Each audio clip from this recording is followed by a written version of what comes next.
ഇരുമുടിക്കെട്ടും പേറി പടിപതിനെട്ടും കേറി ഇവർ വരുന്നയ്യ നിന്റെ ശരണമന്ത്രവുമാ.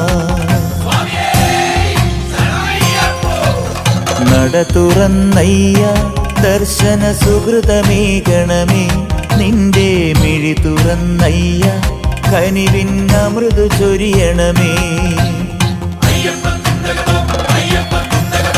ഇരുമുടിക്കെട്ടും പേറി പടിപതിനെട്ടും കേറി ഇവർ വരുന്നയ്യ നിന്റെ ശരണമന്ത്രവുമാ.